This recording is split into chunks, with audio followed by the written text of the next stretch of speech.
Titre, ma lettre de démission était la seule excuse que ma famille recevrait.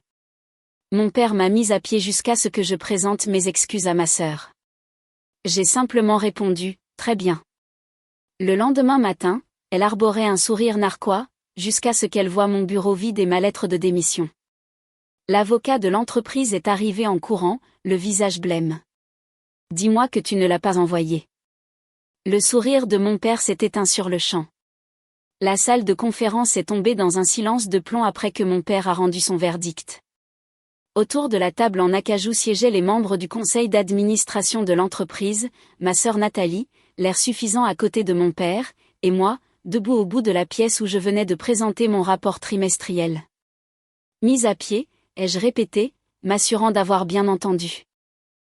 Jusqu'à ce que tu t'excuses auprès de ta sœur pour avoir sapé son autorité, a dit papa, avec le ton qu'il utilisait quand il pensait qu'une décision était sans appel. 2 semaines sans salaire devraient te donner le temps de réfléchir à un comportement approprié en milieu professionnel.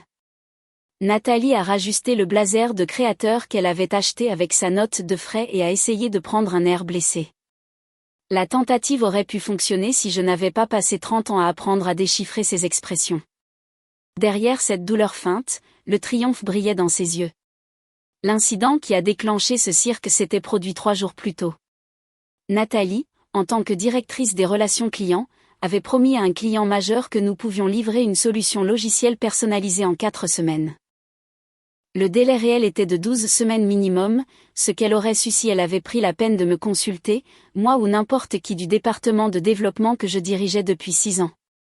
J'avais envoyé un email au client pour lui expliquer le calendrier réaliste, en mettant mon père, le PDG, et Nathalie en copie par courtoisie. Professionnel, direct, nécessaire pour éviter un procès lorsque nous manquerions inévitablement sa promesse impossible. Nathalie avait fait irruption dans mon bureau en criant au sabotage. Et nous voilà, avec papa prenant son parti, parce qu'il prenait toujours son parti. Très bien, ai-je dit. La simplicité de ma réponse a semblé prendre tout le monde au dépourvu. Papa s'était clairement préparé à une dispute, ayant probablement passé sa matinée à répéter mentalement ses arguments sur la loyauté familiale et la chaîne de commandement. C'est tout, Nathalie n'a pas pu cacher la surprise dans sa voix. Tu ne vas pas te battre? Tu veux que je sois mise à pied? Je suis mise à pied. Tu veux des excuses, tu les auras. J'ai rassemblé mes documents de présentation avec des mains fermes. A-t-il autre chose où puis-je aller vider mon bureau pour les 2 prochaines semaines? Papa a froncé les sourcils, apparemment déstabilisé par ma docilité. Eh bien, nous t'attendons le 15, prête à aller de l'avant de manière professionnelle. J'ai hoché la tête et je suis sortie, ignorant le sourire satisfait de Nathalie et le remue-ménage inconfortable des membres du conseil d'administration qui avaient assisté à ce drame familial pendant ce qui aurait dû être une réunion de routine. Mon bureau avait été mon sanctuaire pendant 6 ans. Des baies vitrées donnaient sur le centre-ville de Lyon, et les murs arboraient mes diplômes de l'école polytechnique aux côtés des prix que le département de développement avait remportés sous ma direction. Des photos de mon équipe célébrant des lancements de produits étaient alignées sur une étagère. Une autre contenait les prototypes de chaque projet que j'avais guidé du concept à la réalisation. J'avais construit quelque chose ici. Le département de développement avait triplé de taille sous mon mandat, et le chiffre d'affaires de notre division avait augmenté de 340%. J'avais recruté les meilleurs talents, mis en place des processus que d'autres entreprises copiaient maintenant, et créé une culture d'entreprise où les gens avaient réellement envie de venir travailler. Mon père avait fondé Morel Technologies 40 ans plus tôt, la faisant passer d'une opération de 2 personnes à une entreprise de 300 employés avec des clients dans toute l'Europe. Il avait travaillé 18 heures par jour, sacrifié des relations, tout investi pour la faire réussir. Puis il a confié de plus en plus de contrôle à Nathalie, qui apportait des idées médiocres et d'excellentes compétences en manipulation. La dynamique familiale avait toujours été compliquée. Nathalie était l'aînée, née 2 ans avant moi, et elle a passé toute notre enfance à rivaliser pour l'attention de papa. Chaque réussite que j'obtenais était rejetée ou minimisée. Le tableau d'honneur était devenu une attente plutôt qu'un motif de louange. Mon admission à l'X a été éclipsée par l'annonce des fiançailles de Nathalie la même semaine. Maman essayait d'équilibrer les choses, s'assurant que je sache que mes accomplissements comptaient. Elle est décédée d'un AVC soudain il y a 7 ans, 3 mois après que j'ai rejoint l'entreprise. Sans sa présence médiatrice, le favoritisme de papa envers Nathalie s'est intensifié. J'ai commencé à emballer mes affaires personnelles dans des cartons, travaillant méthodiquement à travers les tiroirs et les étagères. Mes diplômes ont été les premiers à quitter le mur, soigneusement emballés dans du papier bulle. Les prix ont suivi, chacun représentant des nuits blanches, des séances de résolution de problèmes et des percées qui avaient semblé impossibles jusqu'à ce qu'elles ne le soient plus. Mon téléphone a vibré. Un SMS de Julien, mon bras droit au développement. Qu'est-ce qui vient de se passer? Nathalie raconte à tout le monde que tu es mise à pied. J'ai répondu, je prends un peu de temps pour moi. Tu es aux commandes. Fais confiance à ton instinct. D'autres SMS sont arrivés des membres de l'équipe, mais j'ai mis mon téléphone en silencieux et j'ai continué à emballer. Chaque objet que j'emballais me donnait l'impression de me délester d'un poids que je portais sans réaliser à quel point il était devenu lourd. Le stress de devoir constamment défendre mes décisions. L'épuisement de prouver ma compétence à des gens déterminés à en douter. La déception de voir mon père choisir l'ego de Nathalie plutôt que le bien-être de l'entreprise. Tout cela s'était accumulé en un fardeau que j'avais normalisé. Sarah de mon équipe avait envoyé 3 messages pour me demander si j'allais bien. Marc, l'un de mes meilleurs développeurs, voulait savoir si c'était vraiment en train d'arriver. Même des gens d'autres départements me contactaient, confus par l'annonce triomphale de Nathalie selon laquelle on s'était occupé de mon cas de manière appropriée. Radio Moquette avait toujours été efficace, mais l'avoir fonctionné en temps réel m'a montré quelque chose que je n'avais pas pleinement apprécié auparavant. Les gens savaient. Ils avaient vu l'incompétence de Nathalie, l'avaient vu s'attribuer le mérite d'un travail qu'elle n'avait pas fait, avaient observé le schéma de ses promesses que mon équipe devait ensuite se démener pour tenir. Ils avaient remarqué le favoritisme de papa, même s'ils n'avaient jamais rien dit directement.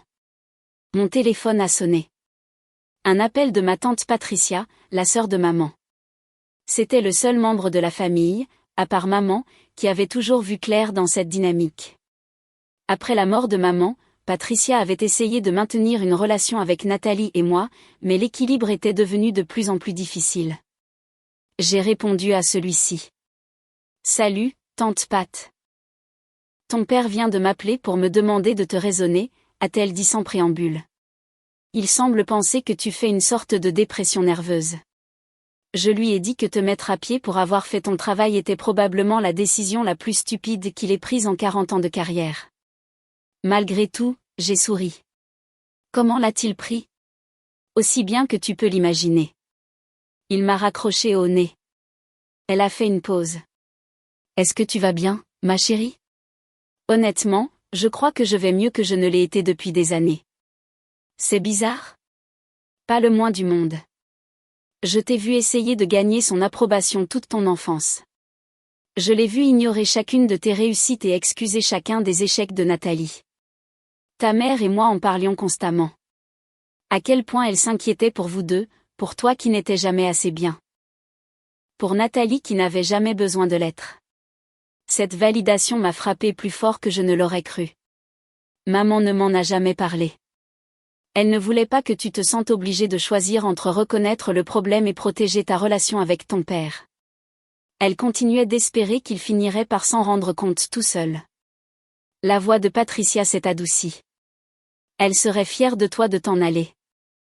Elle a toujours dit que tu étais plus forte que tu ne le pensais. Nous avons parlé pendant encore 20 minutes, Patricia me donnant des détails sur des conversations avec maman que j'ignorais. Apparemment, ma mère avait documenté le favoritisme pendant des années, tenant un journal des incidents où papa nous traitait différemment, Nathalie et moi. Elle prévoyait de le confronter à ce sujet un jour, mais l'AVC était arrivé avant. As-tu toujours les journaux de maman? Ai-je demandé. Oui. Elle m'a demandé de les garder en sécurité. Elle m'a dit, un jour, elle pourrait avoir besoin de savoir qu'elle n'imaginait pas les choses. Patricia a hésité. Tu les veux? Oui, je crois que oui. Après avoir raccroché, je me suis assise dans mon bureau vide, pensant à toutes ces années où maman avait été le témoin silencieux de ce déséquilibre, avait vu ma peine, avait compris les dégâts causés.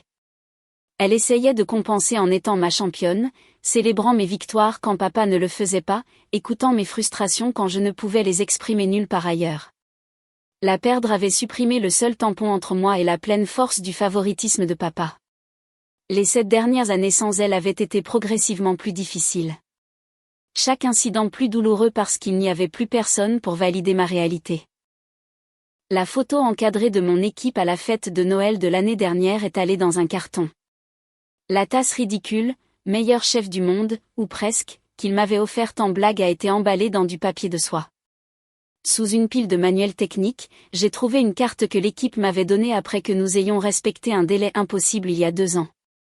À l'intérieur, ils avaient tous écrit des mots personnels pour me remercier de les avoir protégés des attentes irréalistes et de m'être battu pour les ressources dont ils avaient besoin. Tu ne nous sacrifies jamais, avait écrit Marc. Même quand ce serait plus facile, avait ajouté Julien.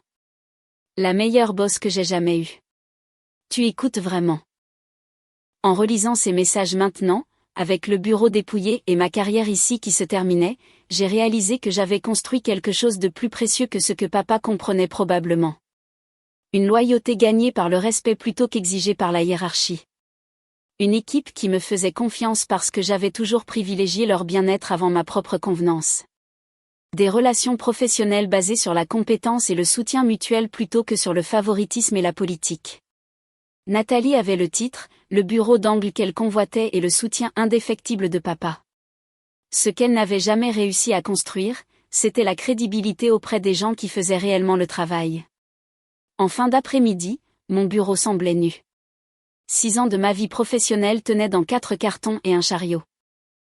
Je m'attendais à ressentir de la tristesse ou de la colère, mais à la place, un calme étrange s'était installé en moi. Le truc, quand on est sous-évalué toute sa vie, c'est qu'on finit par arrêter d'essayer de prouver sa valeur à des gens déterminés à ne pas l'avoir. J'avais passé 30 ans à espérer que papa reconnaisse mes contributions, admette que j'avais hérité de son éthique de travail et de son sens des affaires, peut-être même qu'il dise qu'il était fier de moi. Clairement, rien de tout cela n'allait arriver. J'ai sorti mon ordinateur portable et j'ai ouvert un nouveau document. La lettre de démission a pris 20 minutes à écrire, bien que j'en ai composé des versions dans ma tête depuis des mois. Je l'ai gardée professionnelle et brève, remerciant l'entreprise pour l'opportunité et donnant un préavis de 2 semaines, conformément à mon contrat, avec effet immédiat. Puis, j'ai ouvert ma messagerie et commencé un nouveau message. La liste des destinataires incluait chaque membre du conseil d'administration, tous les chefs de département et plusieurs clients clés. L'objet était documentation du département de développement et état des projets. J'avais toujours été méticuleuse avec la documentation. Chaque projet avait des dossiers détaillés décrivant les échéanciers, l'allocation des ressources, les considérations budgétaires et les spécifications techniques. Chaque réunion d'équipe avait un compte-rendu. Chaque décision avait une trace écrite expliquant son raisonnement. J'avais également documenté chaque fois que Nathalie avait fait des promesses sans consulter le développement, chaque délai impossible qu'elle avait proposé, chaque budget qu'elle avait gaspillé en dépenses inutiles tout en exigeant que mon équipe se débrouille avec moins. Une documentation professionnelle, rien de personnel, juste des faits, des dates et des chaînes de mai. L'email a pris 2 heures à compiler. J'ai joint des feuilles de calcul montrant le chiffre d'affaires généré par le développement par rapport aux autres départements. Des échéanciers de projets comparant les dates d'achèvement estimées que j'avais fournies par rapport aux dates que Nathalie avait promises aux clients. Des analyses budgétaires démontrant comment les ressources étaient allouées entre les divisions. J'ai inclus la chaîne de mai de l'incident qui avait déclenché ma mise à pied, ainsi que 6 autres situations similaires de l'année écoulée où Nathalie avait pris des engagements sans consulter les équipes qui devraient les tenir. Une pièce jointe particulièrement accablante montrait un projet d'il y a 8 mois où Nathalie avait promis à un client un produit en 6 semaines. Le développement avait estimé 16 semaines. Papa avait pris le parti de Nathalie, insistant sur le fait que nous pouvions respecter son délai. Nous avons livré en 14 semaines, mais uniquement parce que mon équipe avait fait des semaines de 60 heures et que j'avais personnellement couvert les coûts des heures supplémentaires qui dépassaient le budget, en acceptant une baisse de salaire pour que les chiffres collent. Le client avait été satisfait. Nathalie s'était attribué le mérite de la livraison réussie, et personne, à part mon équipe, ne savait ce qu'il en avait réellement coûté pour y arriver. Mon doigt a hésité au-dessus du bouton « Envoyer ». Cela allait couper les ponts, détruire ma relation avec mon père, éliminer toute possibilité de réconciliation avec Nathalie. Tout ce que j'avais construit ici serait réduit à une fable édifiante sur les entreprises familiales et la mauvaise gestion. J'ai appuyé sur « Envoyer ». Le deuxième email est allé à un cabinet de recrutement avec lequel j'avais été en contact 3 mois plus tôt, lorsque j'avais commencé à envisager sérieusement de partir. Il m'avait contacté pour un poste de direction de la division technologique chez un concurrent, et j'avais poliment décliné par loyauté familiale. Drôle comme la loyauté s'évapore vite quand elle ne va que dans un sens. Bonjour Jennifer. Je suis prête à discuter de l'opportunité dont nous avons parlé en août. Si le poste est toujours disponible, je peux commencer immédiatement. Le troisième email est allé à un avocat que j'avais consulté l'année dernière sur les détails de mon contrat. Maître Dubois, j'ai besoin d'examiner la clause de non-concurrence de mon contrat de travail. Pouvons-nous nous voir demain matin ? Je savais déjà ce que disait la clause car je l'avais rédigée moi-même lors de la restructuration juridique de l'entreprise il y a 4 ans. Elle m'empêchait de travailler pour des concurrents directs pendant 18 mois, mais la définition de « concurrent direct » était suffisamment étroite pour laisser de nombreuses options. Le contrat incluait également des dispositions sur lesquelles j'avais insisté et que la plupart des employés n'avaient pas, y compris l'acquisition totale de mes options sur action quelle que soit la durée de l'emploi et une indemnité de départ qui se déclenchait dans des circonstances spécifiques. Être mise à pied sans motif valable en faisait partie. À 18 heures, mon bureau était vide et ma voiture était chargée. J'ai jeté un dernier regard à l'espace qui avait été le mien, puis je suis parti sans me retourner. La maison que j'avais achetée il y a 3 ans se trouvait dans un quartier calme à 20 minutes du bureau. Petite pour une cadre, mais elle était à moi, achetée avec de l'argent que j'avais gagné plutôt qu'hérité. L'emprunt était gérable, le jardin était paisible et les voisins étaient sympathiques sans être envahissants. J'ai rentré les cartons, me suis servi un généreux verre de vin et me suis installé sur le canapé avec mon ordinateur portable. Les réponses à mon email de documentation avaient commencé à arriver. La première venait de Maître Fournier, le conseiller juridique principal de l'entreprise. Appelez-moi immédiatement. Grégoire Vincent, du conseil d'administration. Nous devons discuter de ces informations. Pouvez-vous venir demain ? 3 clients ont transféré mon email à leur chargé de compte avec des questions sur les échéanciers des projets. 2 d'entre eux ont spécifiquement mentionné des inquiétudes concernant les engagements pris par Nathalie. Julien, du développement. Merde. C'est vrai, tout ça ? Tout le monde panique. Je n'ai répondu à aucun d'eux. Au lieu de cela, j'ai ouvert une meilleure bouteille de vin et j'ai commandé de la nourriture thaïlandaise, me sentant plus légère que je ne l'avais été depuis des années. Mon téléphone a sonné 47 fois ce soir-là. Papa a appelé 12 fois. Nathalie 8 fois. Maître Fournier appelait toutes les 30 minutes, comme une horloge. Je les ai tous laissés tomber sur la messagerie vocale. Les messages devenaient de plus en plus frénétiques. Le premier message de papa était en colère, exigeant que je le rappelle immédiatement et m'accusant d'être peu professionnel. Le second était confus, me demandant ce que je pensais accomplir. Le troisième était presque suppliant, disant que nous devions en parler rationnellement. Les messages de Nathalie sont passés directement aux menaces. Elle m'accusait d'essayer de détruire l'entreprise, d'être jalouse, de trahir la famille. Son dernier message vocal s'est terminé en larmes, prétendant que je ruinais tout ce que papa avait construit. L'ironie était presque drôle. J'avais passé 6 ans à contribuer à ce que papa avait construit, tandis que Nathalie avait passé la même période à surfer sur sa réputation et à créer des problèmes que d'autres devaient régler. Les messages de Maître Fournier étaient plus mesurés, mais de plus en plus urgents. Les implications juridiques de la documentation que j'avais partagée étaient apparemment devenues claires, et il avait besoin de discuter de mes intentions. J'ai dormi cette nuit-là mieux que je ne l'avais fait depuis des mois. Le matin est arrivé avec un silence continu de ma part et un chaos continu de la part de tous les autres. Les appels s'étaient transformés en SMS, en email, et même en une visite de l'assistante de mon père me demandant de bien vouloir contacter le bureau. J'ai envoyé une seule réponse, un SMS groupé à papa, Nathalie et Maître Fournier. Je serai là à 9 heures pour récupérer mes dernières affaires et soumettre les documents officiels. Aucune discussion n'est nécessaire. Jennifer du cabinet de recrutement a appelé à 7h30.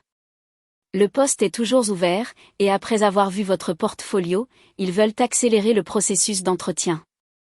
Pouvez-vous rencontrer le PDG cet après-midi? Absolument.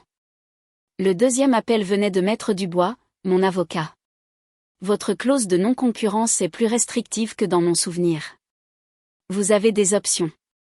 Passez à 11 heures et nous discuterons de la stratégie. Parfait. Je me suis habillée avec soin pour le bureau, choisissant un tailleur bleu marine qui projetait la confiance sans être agressif. Professionnel, posé, prêt à clore ce chapitre proprement. Le parking était plus rempli que d'habitude pour 8h30. Apparemment, la nouvelle s'était répandue et les gens voulaient assister à ce qui allait se passer. J'ai traversé le hall la tête haute, portant une mallette en cuir qui contenait ma lettre de démission et plusieurs autres documents que Maître Dubois avait préparés la nuit précédente après que je lui ai exposé la situation par email. L'étage de la direction était en plein chaos. Des assistantes chuchotaient dans les coins. Des chefs de département se tenaient sur le seuil des portes, l'air inquiet. L'énergie ambiante donnait l'impression que tout le monde attendait une explosion. La porte de mon ancien bureau était ouverte, et à travers elle, je pouvais voir Nathalie assise à mon bureau, fouillant dans les tiroirs que j'avais déjà vidés. Elle a levé les yeux quand je suis apparue, son expression passant de la frustration à la colère.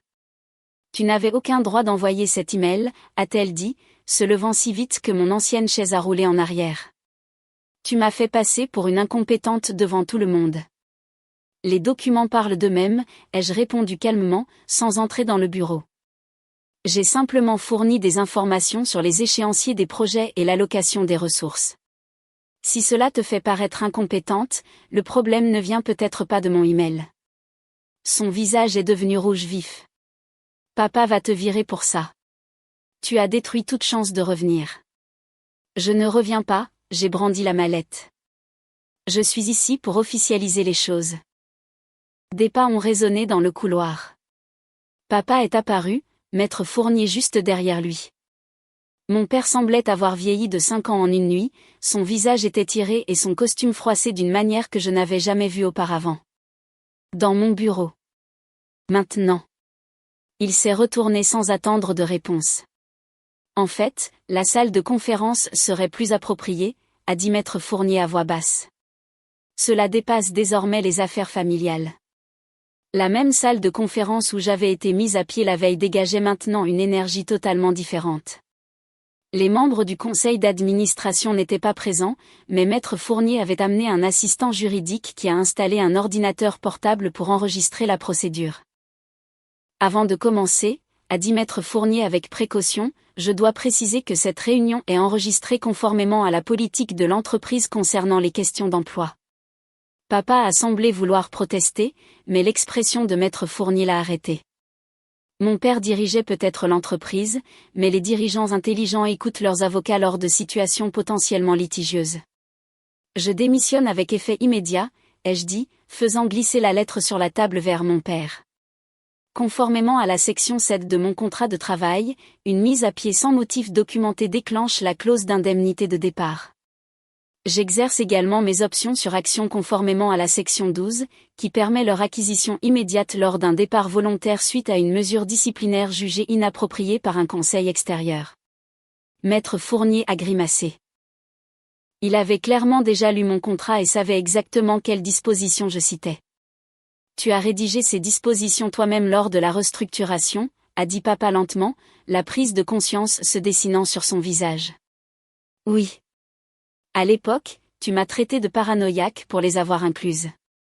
Il s'avère que j'étais juste prévoyante. Nathalie nous avait suivis jusqu'à la salle de conférence et se tenait maintenant sur le seuil. C'est du chantage. Tu essaies d'extorquer l'entreprise. Exercer ses droits contractuels n'est pas de l'extorsion, a dit Maître Fournier calmement. Ce sont des dispositions qu'elle a négociées de bonne foi il y a 4 ans, et l'entreprise les a acceptées.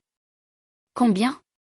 La voix de papa était devenue plate, le ton qu'il utilisait pour calculer les pertes commerciales. L'indemnité de départ est de 6 mois de salaire.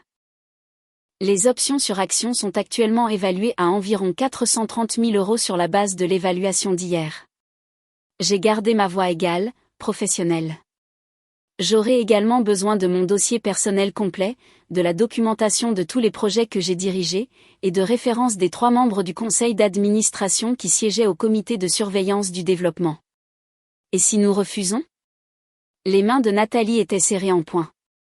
Alors je vous renvoie à la section 19, qui décrit le processus de résolution des litiges. Il implique un arbitrage, ce qui serait coûteux, long et public. J'ai regardé mon père droit dans les yeux. Je préférerais gérer cela proprement. J'ai déjà trouvé un autre poste. Je ne suis pas intéressé à faire traîner les choses ou à causer des dommages supplémentaires à l'entreprise. Des dommages supplémentaires ? La voix de papa s'est élevée. Tu as envoyé des informations confidentielles à des clients et à des membres du conseil. Tu as sapé la crédibilité de ta sœur.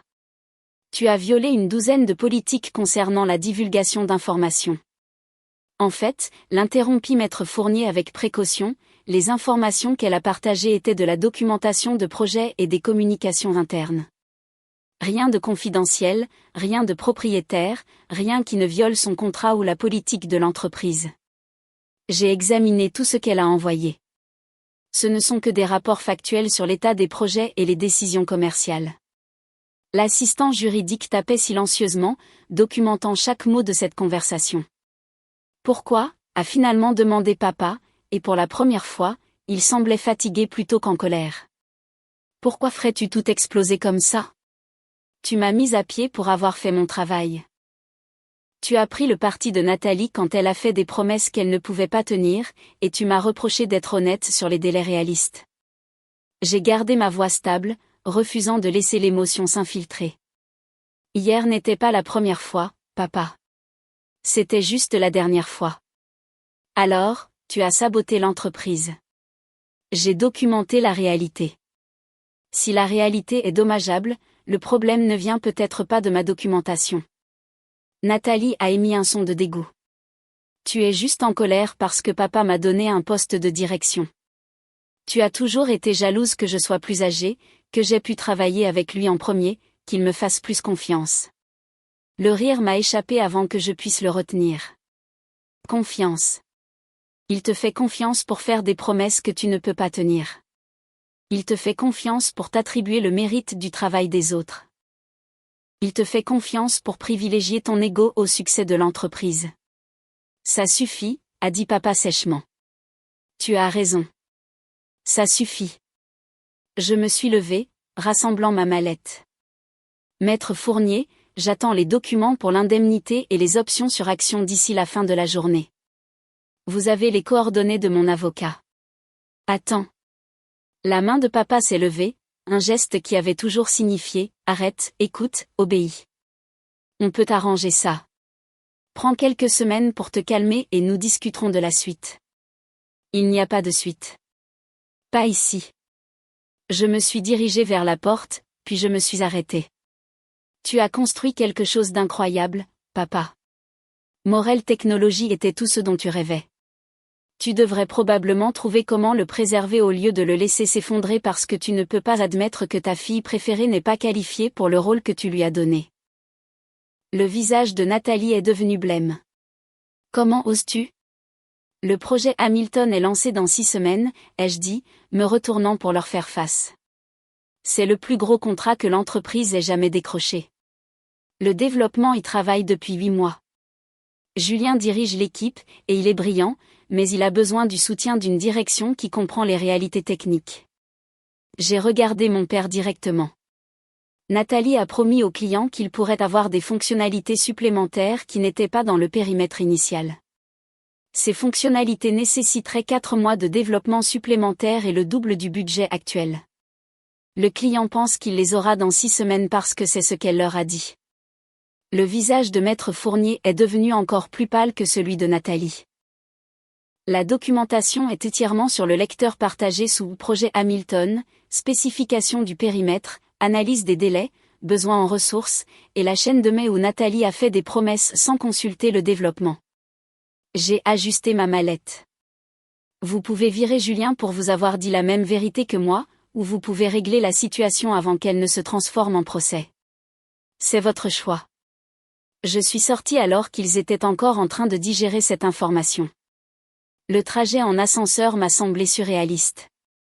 J'avais travaillé dans cet immeuble pendant 6 ans, parcouru ses couloirs des centaines de fois, construit des relations, des projets et une carrière dont j'étais fière.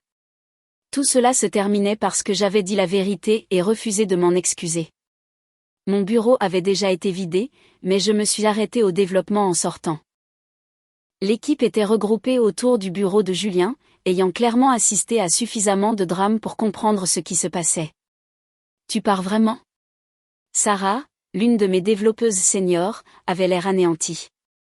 Oui, mais vous êtes entre d'excellentes mains. J'ai croisé le regard de Julien. Fais-toi confiance. Tu sais ce que tu fais. Ne laisse personne te dire le contraire.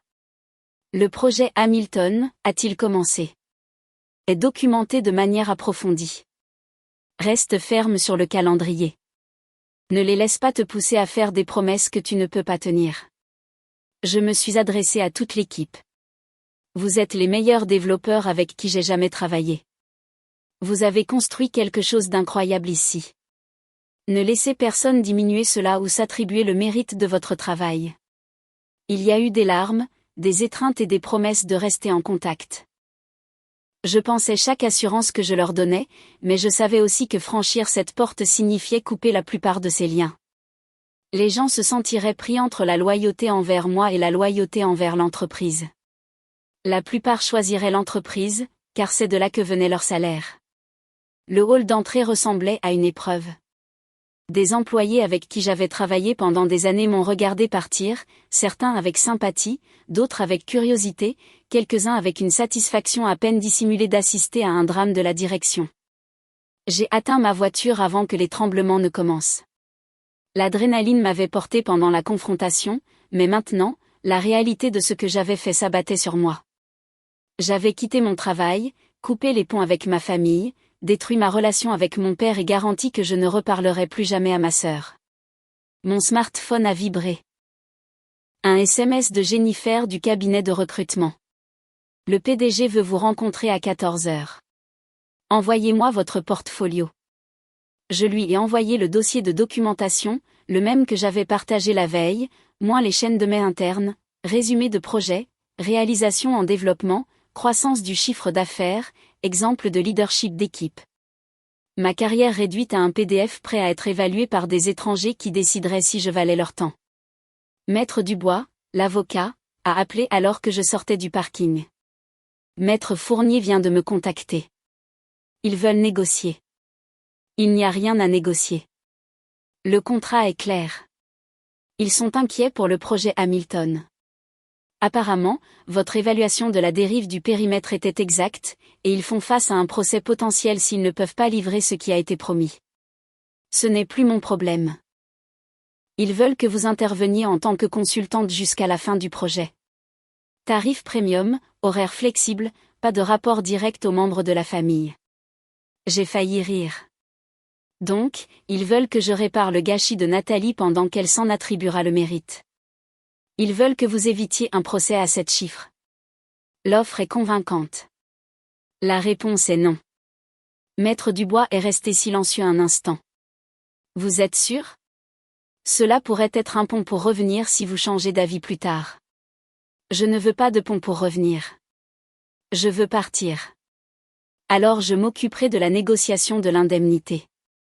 Ils essaieront probablement de réduire la valorisation des options sur actions, mais nous avons la documentation montrant l'évaluation précise. Le reste de la journée s'est déroulé dans un brouillard. Rencontre avec Jennifer et son client. Discussion sur le nouveau poste. Négociation d'un salaire et d'avantages sociaux qui dépassaient ce que je gagnais chez Morel Technologies. Visite de leurs locaux. Présentation à l'équipe que je dirigerai. Conversation sur la vision et la stratégie de croissance. À 17 h, j'avais une lettre d'offre officielle et une date de début dans 2 semaines. Les documents d'indemnité sont arrivés au bureau de Maître Dubois à 18 h. Maître Fournier avait inclus un accord de confidentialité qui m'empêcherait de discuter des raisons de mon départ. Maître Dubois a renvoyé une version révisée qui empêcherait l'entreprise de me dénigrer auprès de futurs employeurs ou clients. Ils ont accepté à 20 heures. Le transfert des options sur actions a eu lieu à la fin de la journée ouvrable suivante. 430 000 € déposés sur mon compte. 6 ans de capital accumulé soudainement liquide. Ajoutez l'indemnité de départ et j'avais assez de coussins financiers pour prendre mon temps et m'installer dans mon nouveau rôle sans stress. Papa a appelé une fois de plus cette semaine-là. J'ai laissé le message sur la messagerie vocale. Son message était bref. Je ne comprends pas pourquoi tu jettes tout par la fenêtre. Appelle-moi quand tu seras prête à être raisonnable. Je l'ai supprimé sans répondre. Le projet Hamilton a implosé exactement comme je l'avais prédit. 3 semaines après mon départ, le client a appris que les fonctionnalités promises par Nathalie n'étaient pas possibles dans le délai initial. Ils ont menacé d'intenter une action en justice. Morel Technologies a dû négocier un règlement qui comprenait le remboursement d'une partie du paiement et le prolongement du délai de 6 mois. Julien m'a appelé pendant la crise pour me demander conseil. Je l'ai guidé à travers les solutions techniques, l'ai aidé à créer une présentation pour le client, l'ai coaché pour les conversations difficiles avec la direction. Il a géré la situation brillamment, mais la réputation de Morel Technologies avait déjà été entachée. 2 membres du conseil d'administration ont démissionné. 3 clients ont transféré leurs affaires à des concurrents. La valorisation de l'entreprise a chuté de 18%. Nathalie a été rétrogradée des relations clients aux projets spéciaux, un titre vide de sens qui la maintenait sur la liste de paie sans lui donner l'autorité de faire des promesses. Papa a engagé un consultant extérieur pour restructurer l'équipe de direction. Le rapport du consultant incluait apparemment des évaluations cinglantes des pratiques d'embauche népotique et des mesures de responsabilité inadéquates. J'ai appris tout cela par des réseaux professionnels et d'anciens collègues qui m'ont contacté malgré la gêne évidente. Ce sentiment de satisfaction maligne aurait dû être agréable, mais j'étais surtout triste. Morel Technologies avait été quelque chose de spécial, et la voir en difficulté ressemblait au deuil d'une relation qui aurait dû fonctionner, mais qui n'a jamais vraiment réussi. Mon nouveau poste a dépassé mes attentes. L'équipe était talentueuse. La direction écoutait réellement les évaluations techniques, et personne ne s'attendait à ce que je nettoie les dégâts créés par des membres de la famille incompétents. En 6 mois, nous avions lancé 2 produits majeurs et décroché des contrats avec 4 entreprises du CAC 40. J'ai acheté une plus grande maison, adopté un chien, commencé à sortir avec quelqu'un qui travaillait dans un secteur totalement différent et n'avait aucun lien avec la technologie ou les drames familiaux. La vie a avancé d'une manière qui semblait saine et durable. 1 an après avoir quitté Morel Technologies, papa s'est présenté chez moi à l'improviste. Il avait l'air plus âgé, plus petit, en quelque sorte diminué d'une manière qui n'avait rien à voir avec la taille physique. « Je peux entrer ?» a-t-il demandé quand j'ai ouvert la porte. J'ai envisagé de refuser, mais la curiosité l'a emporté. Bien sûr.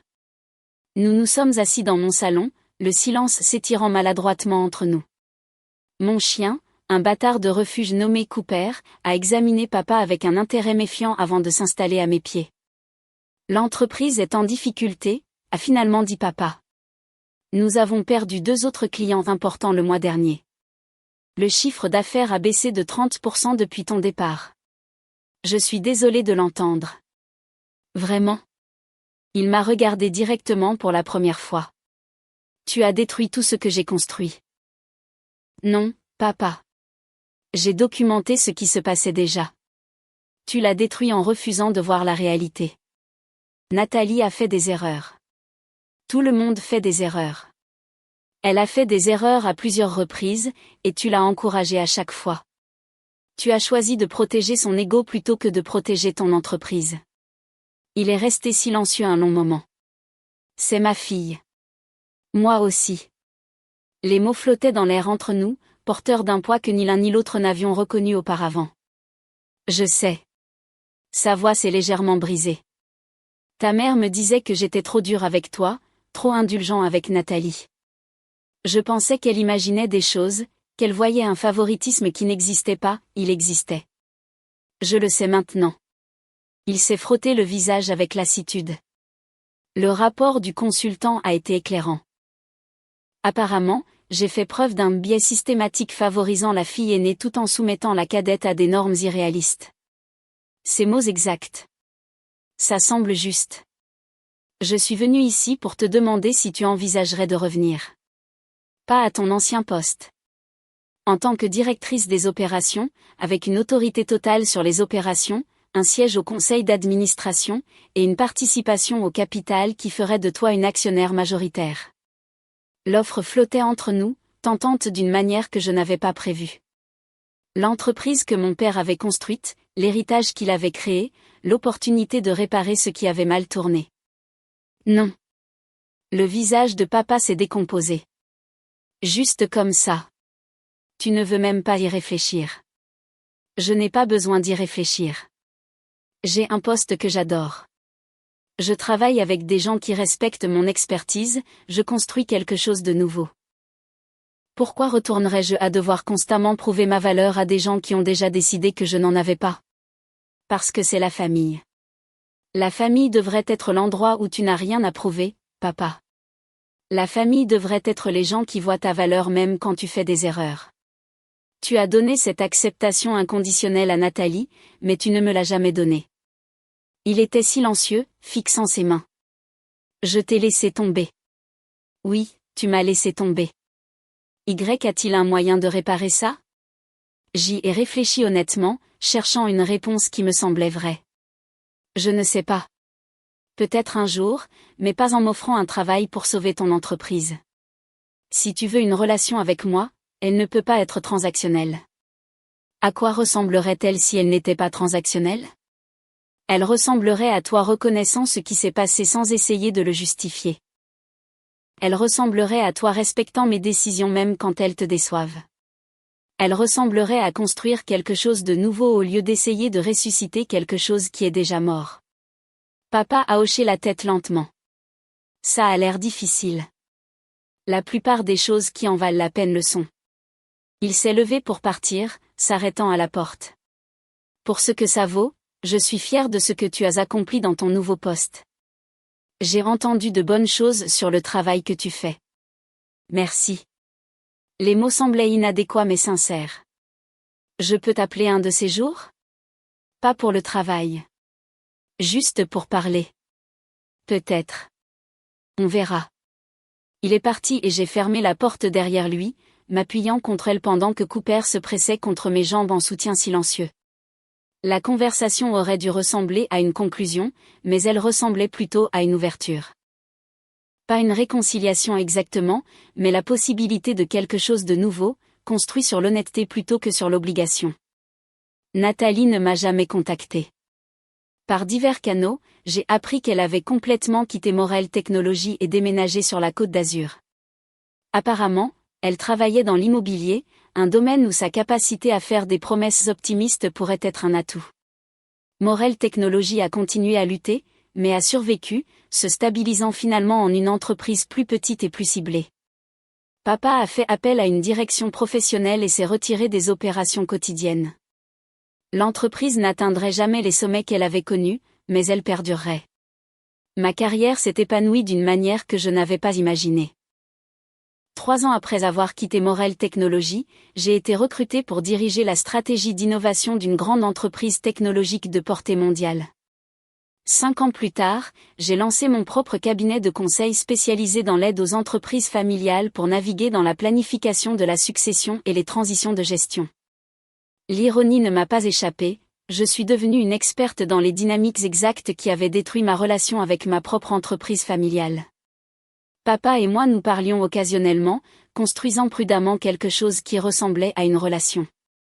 Nous dînions tous les quelques mois, les conversations restant prudemment à l'écart du travail et se concentrant sur les livres, l'actualité et ses tentatives réticentes de hobby de retraité. Il ne s'est jamais excusé explicitement, mais ses actions montraient une évolution. Il a assisté à mon mariage 3 ans après notre conversation dans le salon, m'accompagnant jusqu'à l'hôtel et portant un toast qui reconnaissait ses échecs en tant que père sans faire de ce jour une affaire personnelle. Il envoyait des cartes d'anniversaire avec des notes manuscrites au lieu de signatures génériques. Il s'informait de ma vie avec un intérêt sincère au lieu de chercher des occasions de donner des conseils. Ce n'était pas la relation que j'avais voulu enfant, mais elle était honnête et réelle, construite sur l'acceptation plutôt que sur les attentes. Avec le recul, être mise à pied a été la meilleure chose qui pouvait m'arriver. Cela a forcé une confrontation que j'avais évitée pendant des années. Cela m'a poussé hors d'une situation où j'étais sous-évaluée et vers des opportunités où je pouvais m'épanouir. Le coût a été élevé. Des relations familiales fracturées. Une carrière dans laquelle j'avais investi, abandonnée. Une certitude échangée contre le risque. Mais de l'autre côté de ce bouleversement, il y avait la liberté, le succès et le soulagement profond qui vient du fait de ne plus s'excuser de prendre sa place. Parfois, la vengeance la plus spectaculaire est simplement de refuser de continuer à jouer le jeu partir, ce n'est pas abandonner. C'est reconnaître que votre présence dans l'histoire de quelqu'un d'autre n'est pas nécessaire pour que vous ayez votre propre histoire captivante. Mon père voulait que je m'excuse pour maintenir la paix et les apparences. Au lieu de cela, j'ai choisi l'honnêteté et la responsabilité, même si cela signifiait perdre tout ce que j'avais construit au sein de son entreprise. Ce bureau vide et cette lettre de démission représentaient plus qu'un simple départ.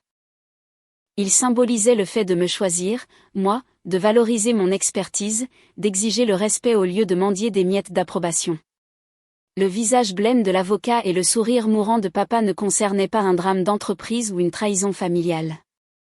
Il concernait la réalité qui devenait enfin visible pour des gens qui avaient passé des années à refuser de la voir. Je n'ai pas détruit Morel Technologies. J'ai simplement cessé de la protéger des conséquences de son propre dysfonctionnement. Les difficultés de l'entreprise après mon départ n'étaient pas de ma responsabilité à prévenir ou mon échec à accepter. Elles étaient le résultat naturel d'une mauvaise gestion, du népotisme et d'un refus de privilégier la compétence au confort. Ma sœur souriait narquoisement ce matin-là parce qu'elle pensait avoir gagné. Elle m'avait fait mettre à pied, avait démontré son influence sur papa, m'avait remise à ma place après des années où j'avais été compétente et avais accompli des choses qu'elle ne pouvait égaler. Mais la victoire ne consiste pas à savoir qui est mis à pied ou qui est favorisé. Elle consiste à savoir qui construit une vie dont il est fier, qui s'entoure de gens qui voient sa valeur, qui crée un succès qui ne nécessite pas de rabaisser les autres. J'ai cela maintenant. Une carrière que j'aime. Des relations basées sur le respect mutuel. Une vie où mes accomplissements parlent d'eux-mêmes au lieu d'être constamment mesurés au confort de quelqu'un d'autre. C'est la vraie fin de cette histoire. Pas le départ spectaculaire, ni les difficultés de l'entreprise, ni même la réconciliation timide avec mon père. La fin, c'est moi, 5 ans plus tard, assise dans mon propre bureau avec ma propre équipe, construisant quelque chose de significatif sans constamment regarder par-dessus mon épaule pour une approbation qui n'allait jamais venir. Parfois, on n'obtient pas les excuses qu'on mérite. Parfois, les gens qui devraient reconnaître votre valeur ne le feront jamais. Parfois, la famille signifie la douleur au lieu du soutien.